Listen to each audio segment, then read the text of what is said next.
इसके अलावा जो बच्चेदानी की मुँह का कैंसर, सर्वाइकल कैंसर होता है, वो अमूमन यंग पेशेंट्स में ज़्यादा देखा गया है। ये वो पेशेंट्स होते हैं और उसके बाद आपको दोबारा महामारी स्टार्ट हो रही है, किसी वजह से भी हो रही है। तो प्लीज़ आप डॉक्टर से राब्ता कीजिए, चूँकि कैंसर की जो पहली अलामत देखी गई है, वो यही है कि पीरियड्स बंद होने के बाद दोबारा से पीरियड्स स्टार्ट हो।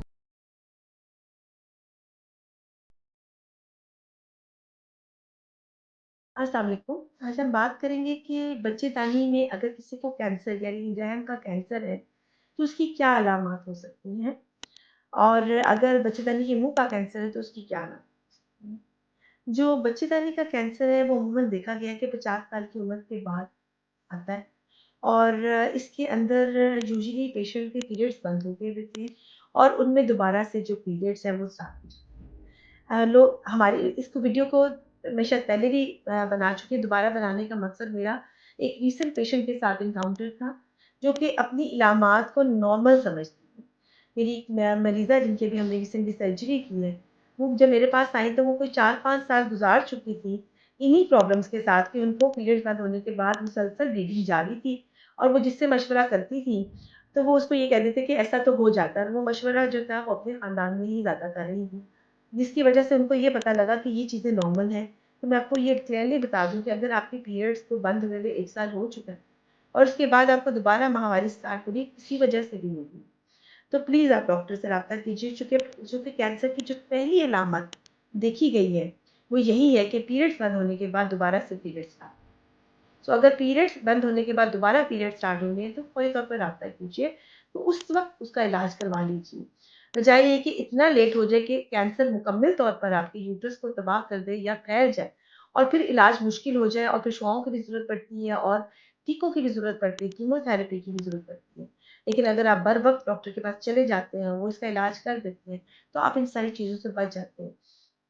तो ये बड़ा ज़रूरी है कि अगर आपको या आपके इर्द-गिर्द किसी को भी ये प्रॉब्लम आ रही है, आपने किसी खातून को आपने देखा है कि वो आपसे कह रही है, अमूमन बड़ी उम्र की औरतें ये ज़िक्र किसी से करती नहीं। लेकिन अगर कोई आपसे ज़िक्र करे तो उसको गाइड कीजिए और उसको डॉक्टर के पास लेके आइए ताकि आप राहत उसका मुकम्मल तौर पर इलाज हो सके। बहुत कम देखा गया है कि ये कैंसर जो है 45 साल से कम उम्र की ख़वातीन में भी होता है। तो तब उसकी प्रेज़ेंटेशन थोड़ी फ़र्क होती है। कि वो मुसलसल जो होती है उनमें ब्लीडिंग होती है और वो किसी मेडिसिन को रिस्पॉन्ड नहीं करता। आप उसपे सारे टेस्ट करवाते हैं और आप उन पेशेंट्स में बायोप्सी को प्रेफ़र करते हैं देखने के लिए कि क्या इनमें जो है वो कैंसर वगैरह नहीं है। इसके अलावा जो बच्चेदानी की मुँह का कैंसर, सर्वाइकल कैंसर होता है, वो अमूमन यंग पेशेंट्स में ज़्यादा देखा जाता है। ये वो पेशेंट्स होते हैं जिनके अंदर मुसलसल ब्लीडिंग रहती है, यानी पीरियड्स खत्म होने के बाद भी ब्लीडिंग रहती है, हस्बैंड से मिलने के बाद भी ब्लीडिंग रहती है, जिनमें डिस्चार्ज बहुत ज़्यादा अमाउंट में होता है। या वो पेशेंट्स होते हैं जो कि जिन्होंने कभी अपना पैप टेस्ट नहीं करवाया होता और वो अपने जो कह लें कि इग्नोर करते रहते हैं अपने सिम्पटम्स को और ये वो पेशेंट्स होते हैं जो लेट प्रेज़ेंट कर सकते हैं।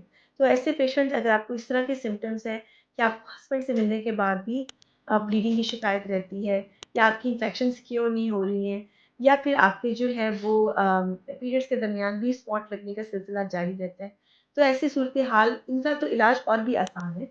इनमें हम ये देखने के लिए कि ये कोई ख़तरनाक सिचुएशन है या नहीं है, हम इनका स्पेकुलर एग्ज़ामिनेशन करते हैं।